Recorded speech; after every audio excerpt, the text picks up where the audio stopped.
কেমন আছো আপুরা? আচ্ছা, সুন্দরবনের বাঘকে এখন জাগাতে হবে ভালো বলে, ওকে? কেমন আছো আপুরা? হয়নি তো, আরেকটু হাত ছুড়ে। রোজা নাকি সবাই? আচ্ছা, কেমন আছো আপুরা?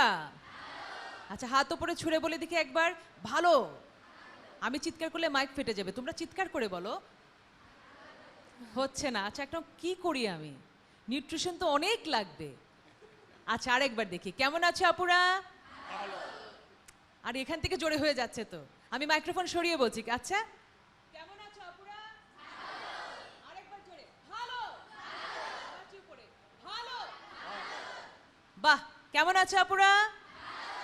এই তো, এটাই তোমাদের আসল কণ্ঠ। সেই কণ্ঠকে আমরা বারবার সোসাইটি এবং সবাই মিলে করি কি, নিচু করে রাখি। আমরা বলি মেয়েরা একটু নিচে কণ্ঠে কথা বললেই ভালো, মেয়েরা একটু জোরে না হাসলেই ভালো, কিন্তু সবগুলো ভুল কথা।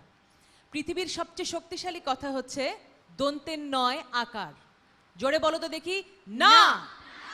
আরো জোরে, 1 2 3, না না না। আচ্ছা, দেখি আমার মতো ছন্দে বলতে পারো কিনা। না না না না না। হাত উপরে, না না না না না। সবার হাত উপরে, না না না না না। শিশু বিয়ে আর না, না না না না না। শিশু পেটে শিশু আর না, না না না না না। অপুষ্টি আর না, no no no no no. মাদক দ্রব্য আর না। তাহলে না হচ্ছে পৃথিবীর সবচাইতে শক্তিশালী শব্দ, তাই না? এই নাটাকে বলতে শিখতে হবে। মা যখন এক গ্লাস দুধ নিয়ে দাঁড়িয়ে বলবে খাও, কি বলবে?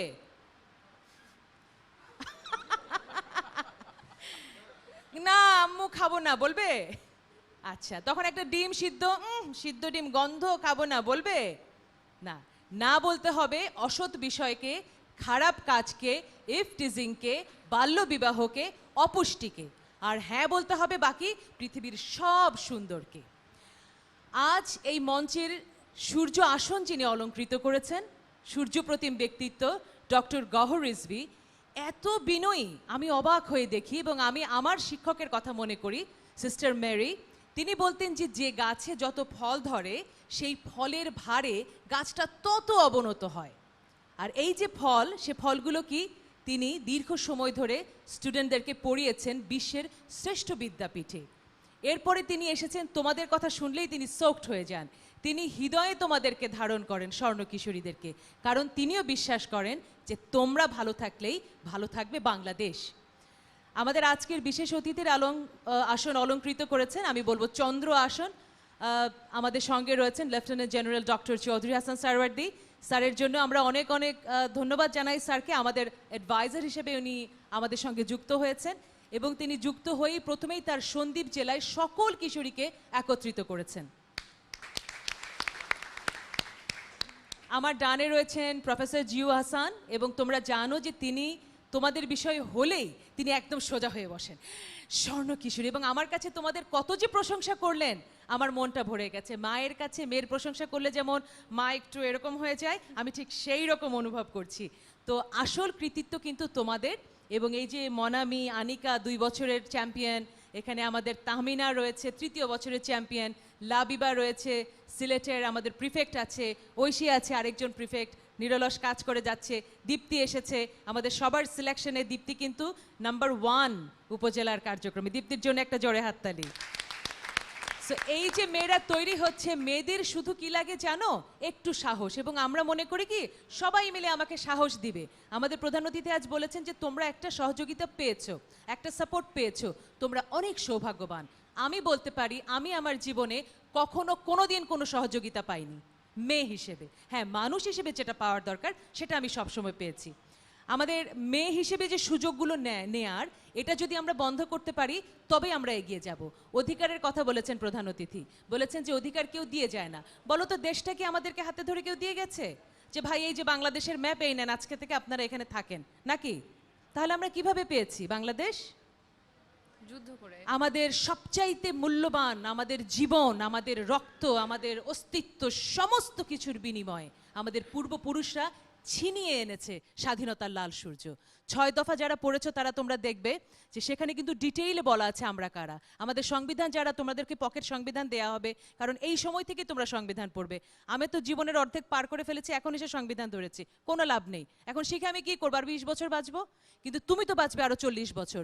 তোমাকে দেশ সম্পর্কে জানতে হবে। সেই সংবিধানে তুমি গর্ব অনুভব করবে তোমার দেশের সংবিধানে প্রথম দিন থেকে নারীর ভোটাধিকার ছিল। কিন্তু পৃথিবীর আর অনেক দেশের, তুমি আমেরিকা বলো, ইউরোপ বলো, তাদের প্রথম দিন থেকে কখনো নারী ভোটাধিকার পায়নি। তাহলে বাংলাদেশ নারীর ক্ষমতায়নের দিকে অনেক এগিয়ে। বাংলাদেশের প্রধানমন্ত্রী, স্পিকার অনেকেই রয়েছেন যারা তোমরা দেখেছো একেবারে নেতৃত্ব জায়গায় মেয়েরা। তাহলে মেয়েদের দ্বারা সম্ভব। শেখ হাসিনা কে? একজন স্বর্ণ কিশোরী।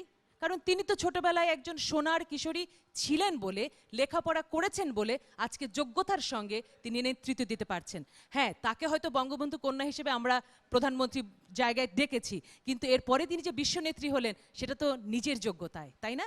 তো নিজের যোগ্যতাটা সবচেয়ে ইম্পর্টেন্ট। তোমাকে একটা আসন আমি দিতেই পারি, একটা স্কলারশিপ উনি দিতেই পারেন, কিন্তু তারপর উনি যেটা বললেন যে এটা তোমাকে অ্যাচিভ করতে হবে।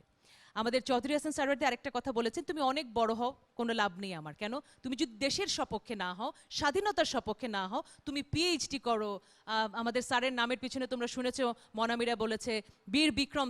তিনি অল্প বয়সে পাহাড়ে গিয়ে যুদ্ধ করে, দেশের তরে যুদ্ধ করে তিনি বীর বিক্রম উপাধি পেয়েছেন, ইয়াংগেস্ট। তো এই যে উনি পেয়েছেন তাতে আমার কি? যদি দেশের জন্য কিছু না করেন, তাহলে মনে রাখতে হবে আমরা তৈরি হব আমার জন্যে, দেশের জন্যে।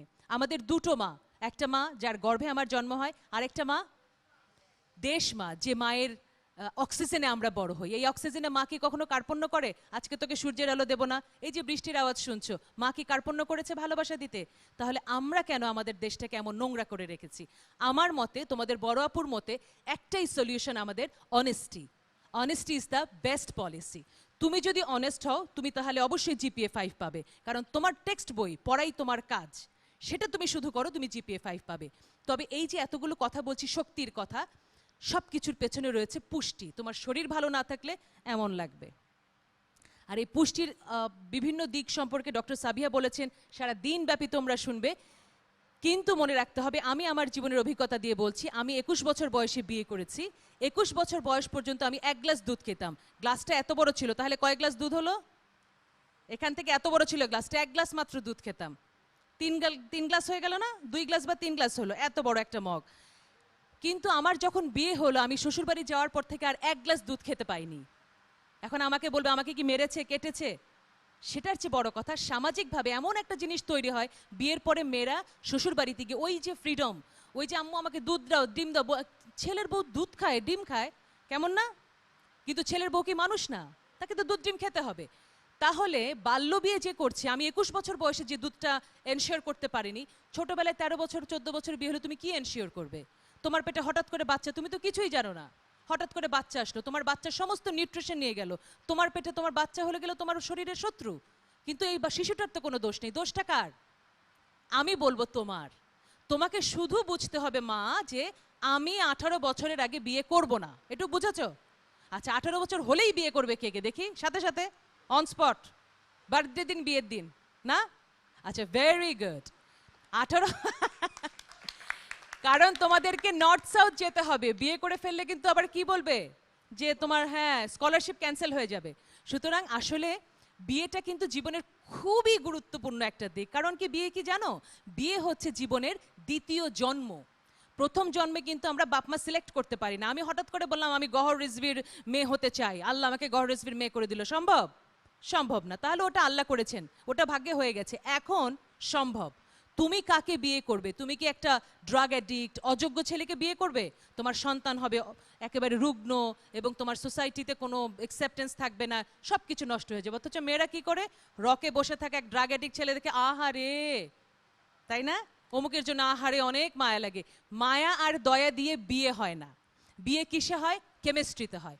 তুমি যেমন যোগ্য, সেই রকম যোগ্য একটা ছেলে তোমার পাশে আসবে, তুমি তাকে উইন করবে, সে তোমাকে উইন করবে। আমার স্বামী আমার জন্য আইর মাছ রান্না করে এবং সে পৃথিবীর শ্রেষ্ঠ কুক, তাতে করে কি কম পুরুষ হয়ে গেল?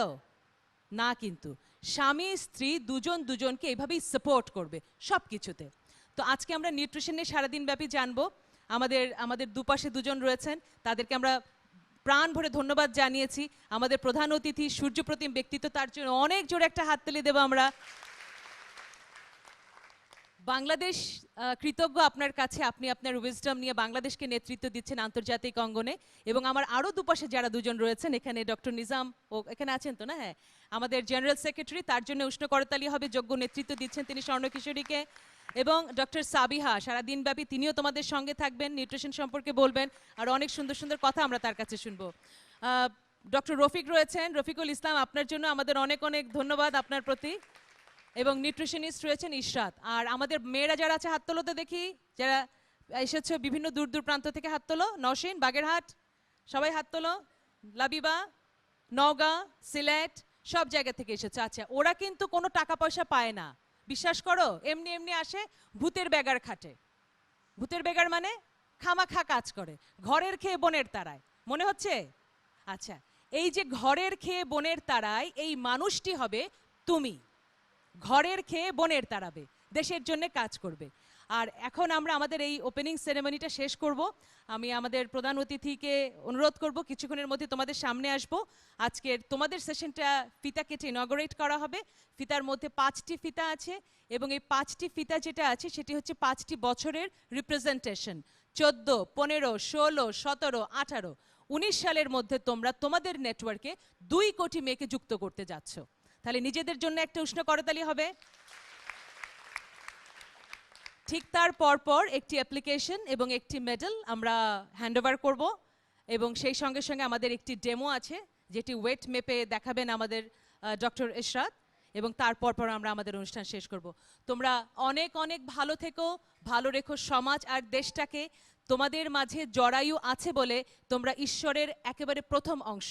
কারণ ঈশ্বরের কাজ এই পৃথিবীতে মানুষকে এনে দেওয়া, আর সেজন্য তোমার কাছে যেহেতু জরায়ু আছে, ছেলেরও পুষ্টি দরকার, মেয়েরও পুষ্টি দরকার, কিন্তু মেয়ের পুষ্টিটা ছেলের পুষ্টির চাইতে একটু বেশি জরুরি। ঠিক আছে? সুতরাং নিজের শরীরকে গড়ে তুলবে, সন্তান সম্ভব হবে সেই চিন্তা করে না, নিজের জীবন চিন্তা করে। কিন্তু জীবনে কখনো যদি মা হও, সে সময় তুমি ছেলের বাচ্চাটির প্রতি জাস্টিস করছো, তোমার প্রতি জাস্টিস করছো, তোমার দেশের প্রতি জাস্টিস করছো। তোমার বাচ্চা কিন্তু তোমার বাচ্চা না, তোমার বাচ্চা হচ্ছে বাংলাদেশের নাগরিক। সে নাগরিককে ড্রাগ অ্যাডিক্ট, বুদ্ধিহীন, ওজনহীন করে যদি তুমি জন্ম দাও, সেটা তোমার পাপ। আর সেই পাপ থেকে মুক্ত থাকবার জন্য নিজেদের শরীর গড়ে তুলতে হবে, সুস্থ সবল হতে হবে, নিজে হতে হবে বাংলাদেশের সুনাগরিক। এবং আমাদের মধ্যে যে যে নাগরিকের জন্ম হবে, সেও হবে সুনাগরিক।